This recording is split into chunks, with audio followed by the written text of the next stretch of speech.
Goose meat is just horrible tasting in my personal opinion. It's got a lot of game flavor, and I'm just really not a fan of just eating it essentially straight off the goose.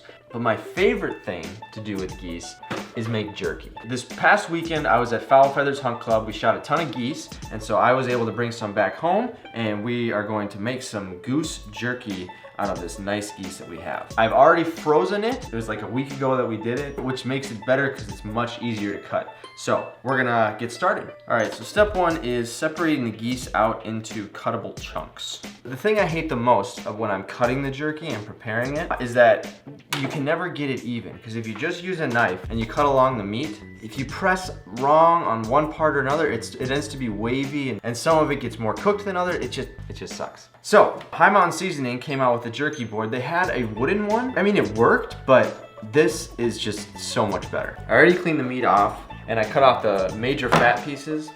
This goose in particular was shot in the breast, and so some of the meat looks really dark and has a lot of blood in it. So I'm actually gonna cut those pieces out after I've sliced the jerky. So you just take our breast, all right, lay it right down on there. Just lay the knife right on there, just like that. And slice through, and we got ourselves a nice piece of jerky right there. Oh, I can't wait.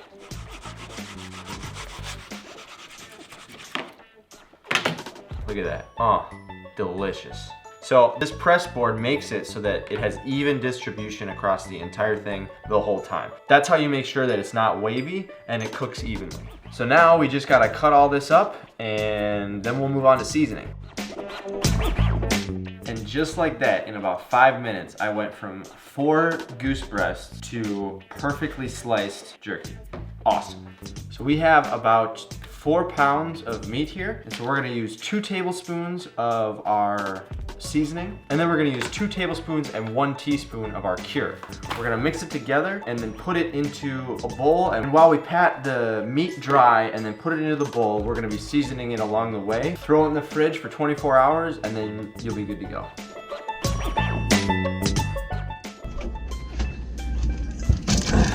Throw that bad boy right in there and we'll see you tomorrow. All right, it has been 24 hours. Got all the seasoning soaked into the meat. Now I have our trays extended out here on the counter. Got my oven set to 200 degrees. You don't wanna go any hotter than that. We're gonna be cooking this for an hour to an hour and a half. Hour and 15 minutes is usually the sweet spot. For thicker pieces, you might have to go up to 2 hours. Check it often, taste it often. What else? Don't use anything metallic. When you're mixing this and when you're using this, plastic and glass are your friend. The way that the seasonings are, they can kind of corrode at the metallic pieces, then it starts to get into your meat. It just doesn't taste good. Doesn't taste good. We're gonna set the goose out on these racks now, plop them into the oven, and start our timer. And then the final key to this whole thing is make sure that the oven is cracked so air can flow in and out. Turned out pretty good. The thicker pieces obviously had to stay in a little bit longer. Really, you can tell if they're done by just how firm you press it. And really, that's all personal preference. Like this piece, I think cooked a little bit long because it's a little bit crumbly and it can break apart super easy.